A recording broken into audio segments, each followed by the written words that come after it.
Hello dear students. Friends, in the previous video we have discussed about the standard electrode potential and also about the hydrogen electrode, the standard hydrogen electrode or normal hydrogen electrode. Students, the topic is not completed yet. इसमें हमें क्या करना है, अभी use जानेंगे हम जो हमारा स्टैंडर्ड हाइड्रोजन इलेक्ट्रोड था जिसको हम SHE से डिनोट कर रहे थे, उसका यूज क्या है in the measurement of standard electrode potential. कोई भी इलेक्ट्रोड है, जैसे दो इलेक्ट्रोड हैं किसी सेल के अंदर, इलेक्ट्रोकेमिकल सेल के अंदर, उनका स्टैंडर्ड इलेक्ट्रोड पोटेंशियल क्या होगा वो हम फाइंड आउट करते हैं with the help of SHE, the standard hydrogen electrode की मदद से। क्यों, कैसे, देखो क्योंकि हम SHE जो है स्टैंडर्ड हाइड्रोजन इलेक्ट्रोड है उसको as a reference electrode use करते हैं किसी भी इलेक्ट्रोकेमिकल सेल के अंदर। और रेफरेंस इलेक्ट्रोड क्यों यूज करते हैं, क्योंकि इसका स्टैंडर्ड जो एट स्टैंडर्ड कंडीशन, इसका स्टैंडर्ड वैल्यू क्या है, 0 है। तो जब 0 होगी स्टैंडर्ड वैल्यू की, मान लो दो हमारे पास जैसे 2 हाफ सेल्स होते हैं, ठीक है, एक के अंदर हमारा कोई भी इलेक्ट्रोड है, कोई भी एनी पर्टिकुलर इलेक्ट्रोड, ठीक है, फॉर एग्जांपल जैसे जिंक है, जिंक का इलेक्ट्रोड है और इसके अंदर जिंक का सॉल्यूशन है, और दूसरा इलेक्ट्रोड हम क्या ले लेंगे, SHE ले लेंगे, standard hydrogen electrode. Standard hydrogen electrode क्यों लेंगे, क्योंकि वो उसको हम एनोड के रूप में भी यूज कर सकते हैं और कैथोड के रूप में भी यूज कर सकते हैं। यानी कि कोई भी मेटल हम इलेक्ट्रोड के रूप में ले रहे हैं साथ में, उसके साथ हम हाइड्रोजन का इलेक्ट्रोड जो है वो यूज कर सकते हैं। क्योंकि अगर मेटल जो है कैसा है, अगर वो जो है रिडक्शन इलेक्ट्रोड है, ठीक है, तो हम इसको एज ए क्या ले सकते हैं, ऑक्सीडाइजिंग इलेक्ट्रोड ले सकते हैं, ठीक है। अगर वो ऑक्सीडेशन वाला है तो उसको हम क्या कर सकते हैं, इसको रिडक्शन की फॉर्म में, ठीक है, ले सकते हैं एज ए कैथोड के रूप में, ठीक है। तो ऐसे ही अगर, तो दूसरा हम क्या करेंगे, इसको ऐसे यहां पे ले लिया, ठीक है,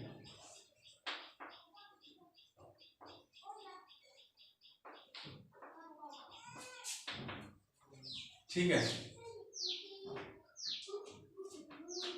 ऐसे हम ले लेंगे। और हमें पता है कि हाइड्रोजन का जो इलेक्ट्रोड है उसकी वैल्यू क्या होती है, इज इक्वल्स टू 0 होती है स्टैंडर्ड कंडीशन में। स्टैंडर्ड कंडीशन क्या लेंगे हम, इसका 1m क्या लेंगे, कंसंट्रेशन लेंगे, इसकी भी 1m कंसंट्रेशन लेंगे, ठीक है। टेम्परेचर क्या होगा, 298 या 25 डिग्री सेल्सियस, 298 डिग्री केल्विन या 25 डिग्री सेल्सियस जब हम डालेंगे, और यहाँ से हाइड्रोजन डाली जाएगी, हाइड्रोजन गैस डाली जाएगी किस पर, 1 एटमॉस्फेरिक प्रेशर या 1 बार ऑफ प्रेशर पर, ठीक है। तो ऐसे क्या होगा, इसकी वैल्यू तो 0 होगी, तो जब हम वोल्ट मीटर के थ्रू, यहां से जब वोल्ट मीटर के थ्रू क्या होगा, रीडिंग ली जाएगी, तो रीडिंग जो आएगी वैसे तो किसकी आनी है, ओवरऑल सेल की आनी है, ठीक है, किसकी आनी है, ओवरऑल सेल की आनी है रीडिंग। लेकिन वो ओवरऑल सेल की जो रीडिंग आएगी वो केवल इसकी रीडिंग आएगी। क्यों आएगी, क्योंकि इसकी वैल्यू तो 0 है।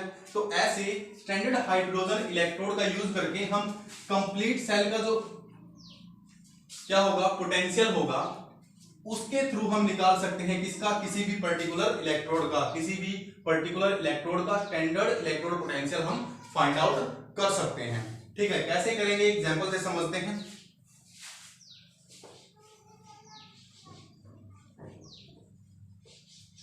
देखो बच्चों, ये जो हमारा इलेक्ट्रोड पोटेंशियल होता है, standard electrode potential of cell क्या होता है, electrode potential of, standard electrode potential of cathode minus anode, ठीक है।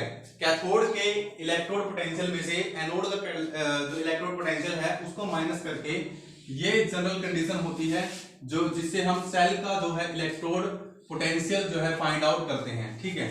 उसके बाद क्या होगा, जैसे हम एग्जांपल के लिए ले लेते हैं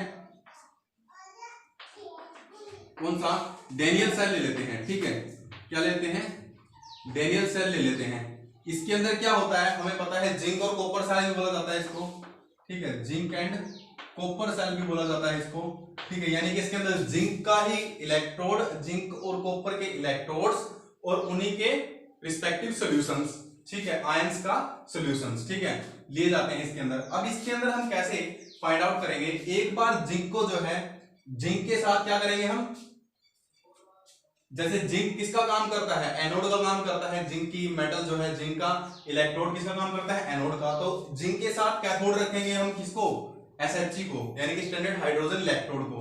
और फिर जब कॉपर का फाइंड आउट करना होगा हमें, तब कॉपर के केस में क्या बन जाएगा, एनोड बन जाएगा। ठीक है, तो अब हम फाइंड आउट करेंगे डैनियल के सेल के थ्रू। जैसे इसमें क्या होगा, हमें पता है कि रिप्रेजेंट कैसे किया जाता है जो है स्टैंडर्ड हाइड्रोजन इलेक्ट्रोड को, ये प्लेटिनम होता है। ठीक है,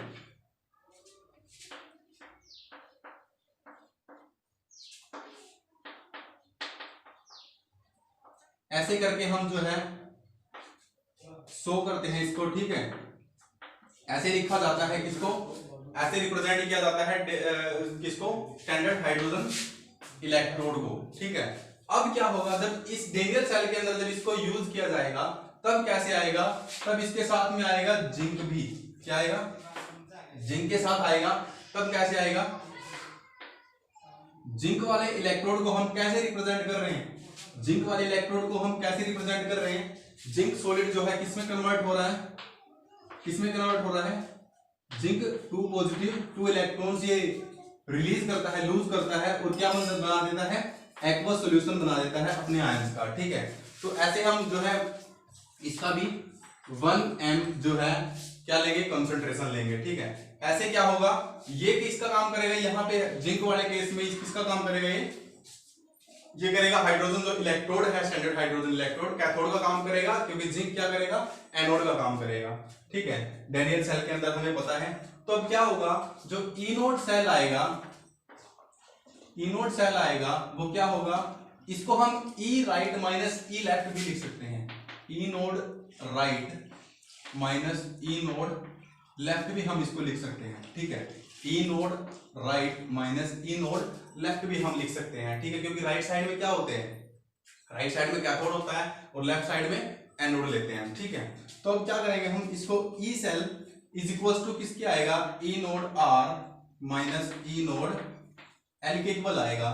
ठीक है, अब क्या होगा, ई नोड सेल में जब हमें ई लेफ्ट में देखें, ई नोड लेफ्ट में क्या है, लेफ्ट में क्या है, एनोड है, और राइट में क्या है, कैथोड है। कैथोड की जगह पे हम क्या यूज कर रहे हैं, स्टैंडर्ड हाइड्रोजन इलेक्ट्रोड यूज कर रहे हैं, जो जिसकी वैल्यू कितनी है, 0 है। क्या है, जिसकी वैल्यू 0। ठीक है, तो अब यहां से क्योंकि राइट में कैथोड है तो 0 हो जाएगा, और ये क्या आएगा, ठीक है, लेफ्ट क्या आएगा, जिंक की वैल्यू, जिंक जो है इनोड सेल क्या होगा, इसके इक्वल आ जाएगा, यानी कि negative of E naught L किसके इक्वल आएगा, ई नोड ऑफ सेल के। ठीक है, यानी कि ई सेल की, सेल का जो वैल्यू आएगी, जो इलेक्ट्रोड पोटेंशियल की, सेल का जो पोटेंशियल इलेक्ट्रोड पोटेंशियल की वैल्यू आएगी, स्टैंडर्ड इलेक्ट्रोड पोटेंशियल की, वो किसके इक्वल आएगी, negative of electrode potential of जो है एनोड की। ठीक है, जो कि एनोड पे क्या है, हमारा जिंक का है, जिंक का मेटल है, यानी कि यहां से हमारी वैल्यू निकल के आ जाएगी। अगर मैं क्या करूं, इसको क्या लिख सकते हैं हम, माइनस ई नोड एल है, क्योंकि 0 minus something is equal to minus that particular thing. ठीक है, तो E naught cell is equal to minus E naught L. ठीक है, तो इस साइन को मैं इस साइड भेज दूं, तो यानी कि सेल की जो भी वैल्यू आएगी वो माइनस में आएगी। ठीक है, ई नोड की वैल्यू, ई नोड एल की वैल्यू जो आएगी, यानी कि स्टैंडर्ड इलेक्ट्रोड पोटेंशियल आएगा जो जिंक का, वो किस में आएगा, नेगेटिव में आएगा, क्योंकि ई नोड सेल किस में आएगा, नेगेटिव में आएगा। तो यहां से जो एक्सपेरिमेंटली मेजर्ड वैल्यू है वो है 0.76। क्या है, 0.76 ये आई है, 0.76 वोल्ट। ठीक है, किसके लिए, जिंक के लिए। और ये क्या है, वोल्ट मीटर में ली गई है। ठीक है, ये कहां से ली गई है, वोल्ट मीटर में। यानी कि जब एक्सपेरिमेंटली मेजर किया गया तो सर्किट बना के इसका, ठीक है, इलेक्ट्रोकेमिकल सेल का, तो हमारे पास क्या आया रिजल्ट, कि जो ओवरऑल जो डिफ्लेक्शन शो कर रहा है वोल्ट मीटर, वो कितना शो कर रहा है, 0.76 वोल्ट माइनस 0.76 वोल्ट। ठीक है, इसका मतलब क्या हो गया, ई नोड सेल की वैल्यू क्या आ रही है, 0.76 वोल्ट, जो कि किसकी वैल्यू आएगी, जिंक के इलेक्ट्रोड की। जिंक के इलेक्ट्रोड का स्टैंडर्ड इलेक्ट्रोड पोटेंशियल आएगा। क्यों आएगा, क्योंकि हमें पता है हाइड्रोजन का तो 0 है, तो ओवरऑल जो रिजल्ट आ रहा है किसका आ रहा है, जिंक का आ रहा है। ठीक है, तो इस प्रकार से हम इसका फाइंड आउट कर लेंगे। ठीक है, उसी के साथ अगर हमें अब हम फाइंड आउट करेंगे किसका, कॉपर का, ठीक है। जब कॉपर का हम फाइंड आउट करेंगे सेम रहेगा, ठीक है, रिप्रेजेंटेशन सेम रहेगी क्योंकि हमें पता है, ठीक है।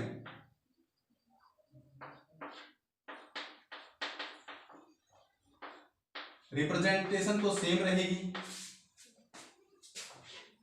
ये बीच में सॉल्ट ब्रिज आ जाएगा, ठीक है। उसके बाद हमें क्या लेना है, कॉपर का लेना है। कॉपर क्या है, ऑलरेडी एक्वस सॉल्यूशन में है और वो क्या कर रहा है, टू पॉजिटिव आयंस जो है, जो अपने जो है टू इलेक्ट्रॉन्स को क्या कर देता है, क्या कर लेता है, टू इलेक्ट्रॉन्स को वो अटैच कर लेता है, ठीक है, गेन कर लेता है और क्या बना देता है, कॉपर सॉलिड बना देता है, ठीक है। क्या बना देता है, कॉपर सॉलिड। और ये किस स्टेट में होता है, एक्वस स्टेट में, ठीक है। तो ये आएगा जो है हमारा representation of copper and hydrogen electrode. जब डेनियल सेल के अंदर हम कॉपर का और हाइड्रोजन का स्टैंडर्ड हाइड्रोजन इलेक्ट्रोड यूज कर रहे हैं तब रिप्रेजेंटेशन ये होगा, ठीक है। इसको देख लेंगे अच्छे से, ठीक है, नोट डाउन कर लेंगे। ये होगा स्टैंडर्ड हाइड्रोजन इलेक्ट्रोड और कॉपर इलेक्ट्रोड का कॉम्बिनेशन इन डेनियल सेल, ठीक है। फिर इसमें क्या आएगा, वही इनोड सेल हमारा किसके इक्वल होता है, inode right minus inode left. अब इस बार लेफ्ट में क्या होगा, लेफ्ट में एनोड है, एनोड पे कौन है इस बार, एनोड पे इस बार कौन है, एनोड पे है इस बार स्टैंडर्ड हाइड्रोजन इलेक्ट्रोड। कौन है, स्टैंडर्ड हाइड्रोजन इलेक्ट्रोड। और कैथोड पे कौन है, कॉपर इलेक्ट्रोड, ठीक है। कौन है, कॉपर इलेक्ट्रोड है कैथोड पे और एनोड पे है स्टैंडर्ड हाइड्रोजन इलेक्ट्रोड। तो यानी कि क्योंकि ये किस पे है, एनोड पे है, तो लेफ्ट वाले की वैल्यू क्या आएगी, जीरो आएगी, क्योंकि स्टैंडर्ड इलेक्ट्रोड हाइड्रोजन इलेक्ट्रोड की वैल्यू कितनी है, जीरो है। तो E naught R minus zero, ये आएगा ई नोड सेल की वैल्यू, ठीक है। तो यहां से हम बोल सकते हैं, अगर इसको जीरो को छोड़ दें क्योंकि जीरो की तो कोई वैल्यू ही नहीं है, E naught R is equals to E naught cell, यानी कि ई नोड सेल की जो वैल्यू आएगी वही किसकी वैल्यू आएगी, कॉपर इलेक्ट्रोड की, ठीक है।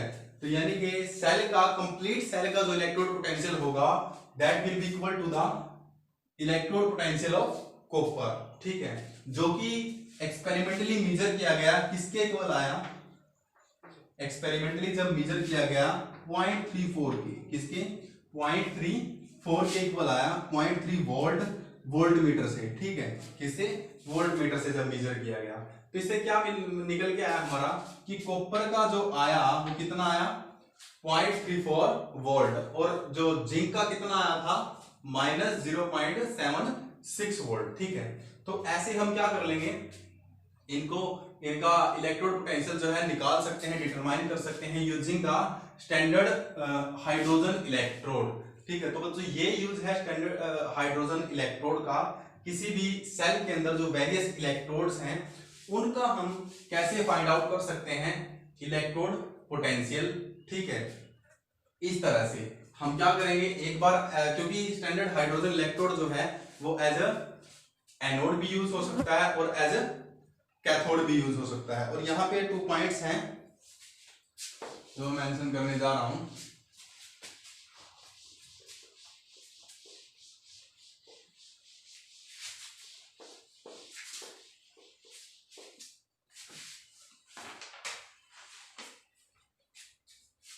देखो, रिडक्शन पोटेंशियल,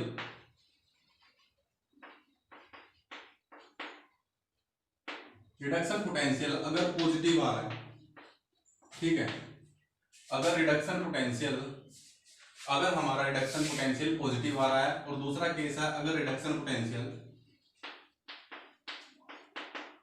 क्या आ रहा है, नेगेटिव आ रहा है, क्योंकि हम जो है स्टैंडर्ड पोटेंशियल है उसको किस में मेजर करते हैं, उसमें उसको क्या बोलते हैं, स्टैंडर्ड रिडक्शन पोटेंशियल ही बोलते हैं, ठीक है, स्टैंडर्ड रिडक्शन पोटेंशियल ही बोलते हैं। इसलिए वो नेगेटिव आ रहा है क्योंकि ये नेगेटिव किनका आ रहा है, जिसमें ऑक्सीडाइजेशन हो रही है, ठीक है, लेकिन हम लिख किससे रहे हैं, रिडक्शन पोटेंशियल से, इसलिए होगा उसका कौन सा, स्टैंडर्ड ऑक्सीडेशन पोटेंशियल होगा वो जो नेगेटिव फॉर्म में आ रहा है वो। उसकी अगर पॉजिटिव वैल्यू को देखें, जैसे हमने किसका लिया अभी, जिंक का आया था, जैसे कितना आया था, -0.76 आया था, ठीक है। इसका जो ये होगा, ये वैल्यू न्यूमेरिकल जो ये वैल्यू है इसकी, ठीक है, अगर इससे माइनस हटा दें तब तो ये इसका क्या है, ऑक्सीडेशन पोटेंशियल है।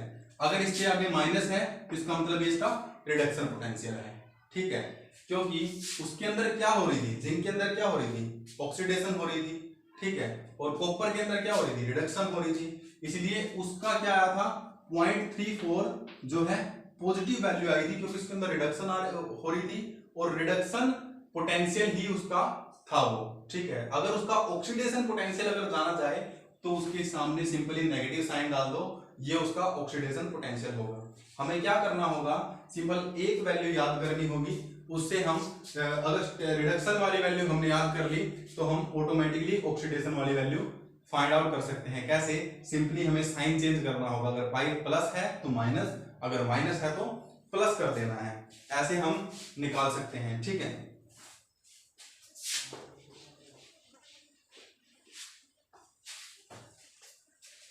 अगर रिडक्शन पोटेंशियल की वैल्यू पॉजिटिव है तो इसका मतलब क्या है, जो सब्सटेंस हमने यूज किया है, जो सब्सटेंस हमने यूज किया है वो कैसा है, इसमें सब्सटेंस वो है दैट फेवर्स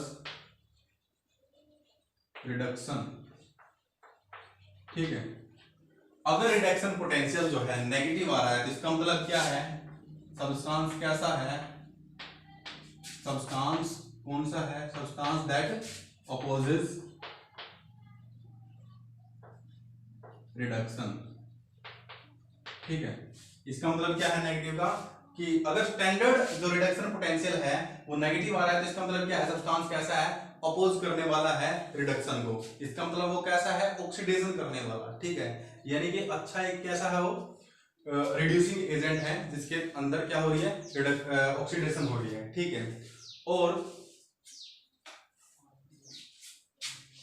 ये हो गया पॉजिटिव डेविएशन और नेगेटिव डेविएशन के बारे में। अगर नेगेटिव क्या आ रही है, हमारी वैल्यू आ रही है, तो क्या होगा, रिडक्शन पोटेंशियल की वैल्यू नेगेटिव आ रही है तो इसका मतलब क्या है, वो अपोज करने वाला है, यानी कि विरोध करने वाला है रिडक्शन का। ठीक है, अगर वैल्यू पॉजिटिव आ रही है तो इसका मतलब वो क्या है, फेवर कर रहा है किसका, रिडक्शन इक्वेशन का। ठीक है, उसके बाद हमारा जो है, जो इजीली रिड्यूस हो जाते हैं 2.4 है, the substance that easily reduced, that can be easily reduced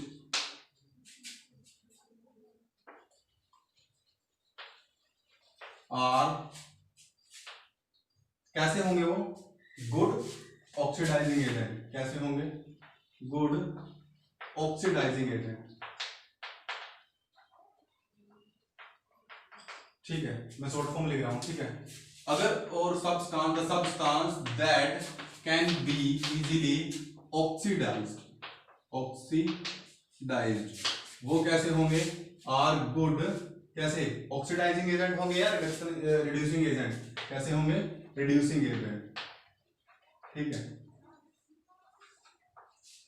क्योंकि वो मदद कर रहे हैं दूसरे एलिमेंट को उसकी रिडक्शन होने में, इसीलिए वो कैसे हैं, स्ट्रॉन्ग रिड्यूसिंग एजेंट। और जो इजीली क्या हो रहे हैं, रिड्यूस हो जाते हैं, इजीली जो रिड्यूस हो जाते हैं, इसका मतलब क्या है, वो दूसरे एलिमेंट को वो क्या कर रहे हैं, इजीली रिड्यूस हो जाते हैं, जो दूसरे एलिमेंट की मदद कर रहे हैं क्या करने में, ऑक्सीडेशन होने में। ठीक है,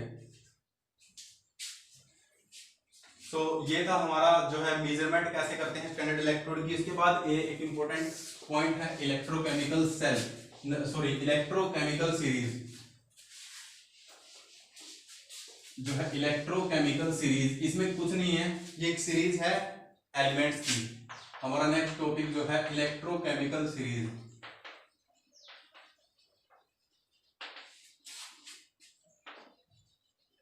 very easy topic but important, very very important. Electrochemical series क्या होती है, ये एक सीरीज है जिसके अंदर हम जो एलिमेंट्स हैं उनको अरेंज करते हैं, कैसे, in the order, in the increasing order of their reduction potential. जो उनकी रिडक्शन पोटेंशियल की जो वैल्यू है उनके इंक्रीजिंग ऑर्डर के आधार पर हम उनको क्या करते हैं, एक सीरीज में लिखते हैं, उसको ही बोला जाता है इलेक्ट्रोकेमिकल सीरीज। ठीक है, ये क्या है, एक्सपेरिमेंटली डिटरमाइंड वैल्यू है इसके अंदर। ठीक है, जो निकाली गई है एक्सपेरिमेंट से कि कौन से एलिमेंट की जैसे हमारा जिंक की है, कॉपर की है, अभी हमने जाना जो एक्सपेरिमेंटली डिटरमाइंड है ऑलरेडी, वो वैल्यूज आती हैं इस सीरीज के अंदर, ठीक है। It is simply an increasing order of the reduction potential values of different elements, ठीक है। ये सीरीज कैसी है, इसमें सिंपली क्या है, एलिमेंट्स की रिडक्शन पोटेंशियल वैल्यू जो है उनको एक इंक्रीजिंग ऑर्डर में क्या करके रख रखा है और उसको उसके थ्रू एक सीरीज बना रखी है जिसको हम बोल रहे हैं इलेक्ट्रोकेमिकल सीरीज। इसका यूज क्या है, इसको देख के हम, इस सीरीज को देख के हम इजीली बता पाते हैं कि कौन सा एलिमेंट जो है वो रिएक्टिव है और कौन सा कौन सा मोर रिएक्टिव है और कौन सा लेस रिएक्टिव है। तो इसको हम एक बार देख लेंगे, आपको दिखाई दे रही होगी लिस्ट, ठीक है। इसके अंदर क्या है, सबसे पहले है हमारा जो गोल्ड है उसका जो वैल्यू है वो है 1.40, उसके बाद है सिल्वर जिसकी है 0.80, उसके बाद कॉपर है 0.34, उसके बाद हाइड्रोजन है जिसका 0 है, हमें पता ही है हाइड्रोजन स्टैंडर्ड हाइड्रोजन इलेक्ट्रोड की वैल्यू 0 है।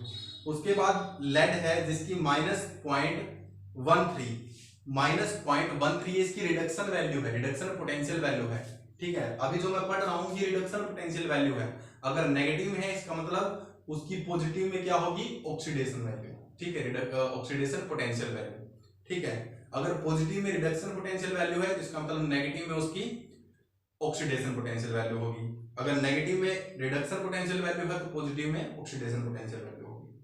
उसके बाद Fe की है -0.44, उसके बाद जिंक की हमने पढ़ाई है -0.76, एल्यूमिनियम की है -1.66, मैग्नीशियम की है -2.36, सोडियम की है -2.71, कैल्शियम की है -2.87 और पोटेशियम की है -2.93 और लिथियम की है -3.05। तो ये थी जो है reduction potential value of various elements, ठीक है, जो हमें रिमेंबर करने हैं, ये अच्छे से हमें याद करने हैं, लर्न करने हैं, क्योंकि ये इंपॉर्टेंट एलिमेंट्स हैं जिनकी हमें जरूरत पड़ेगी अपने एग्जाम में भी और आगे इन फ्यूचर स्टडीज में भी। So this is all about today, thank you class.